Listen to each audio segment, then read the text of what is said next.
Hey, what's up guys? We're back here and the behemoth is finally finished. Let's go check it out.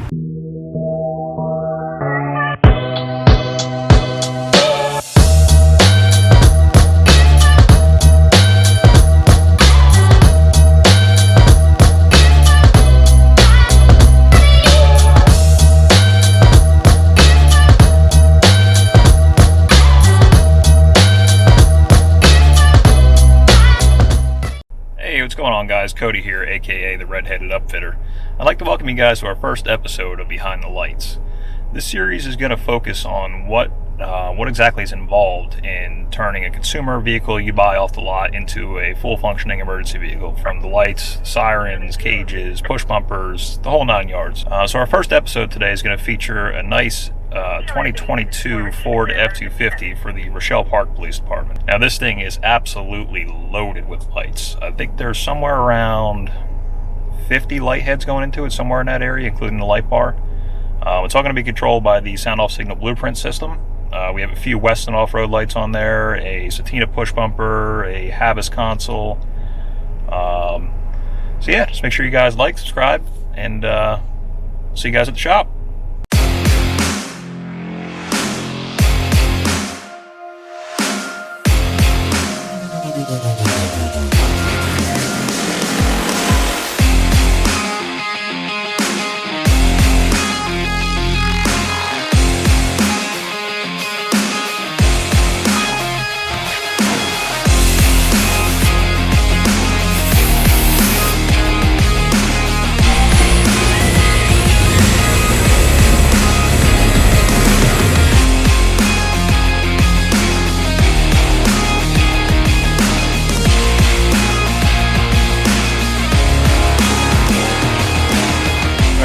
Update. It's about 95 degrees and sunny, so it's probably about 105 back here in the bed of this truck. Super comfortable to do this wiring. So we got a harness here.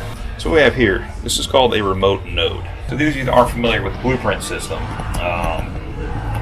it makes it a little bit easier. So with each remote node, you get 10 flashable outputs and 4 inputs. The idea behind this is to kind of centralize your wiring. So on this vehicle particularly, we have a ton of lights going on the bed of this thing. So we're going to do 2 nodes inside the box. One node is going to be for all the rear lighting, and one is going to be for the side lighting. This makes our wire runs a little bit easier. So all the lighting will go to the node, and then we'll take one 18, 14 gauge wire, somewhere around that area, and run it from the node to the central controller inside the truck. So instead of having to run all those individual light heads into the truck in a massive harness, this allows us to just run a power, a ground, and a single data wire, and give us complete control over all of our lighting. It does make life a little bit easier, and opens up some more possibilities. We'll get to work on pinning this plug out, so stay tuned.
Alright, so as you guys have seen, when I seal my holes up, I generally don't use silicone. There's a few reasons for that. Silicone over time will start to crack. As it heats up, it'll expand. As it gets colder, it'll contract. When that happens, a lot of times it'll break that seal and it'll allow water to leak through. So what I usually use, we call it dum-dum, but the real name is butyl masking tape. So it's a 3M product. Now, the reason we use this is it's like a silly putty, and we've had good luck for it. It's actually what Ford recommends to seal up any holes in your vehicle. So definitely worth having if you're working on your own vehicle. It's probably like $5 a roll, depending where you get it from, and it doesn't necessarily have to be 3M brand. There's other brands out there, but we use the 3M. We've had the best luck with it. So just a little tidbit to make your installs a little bit better.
Alright guys, time has finally come.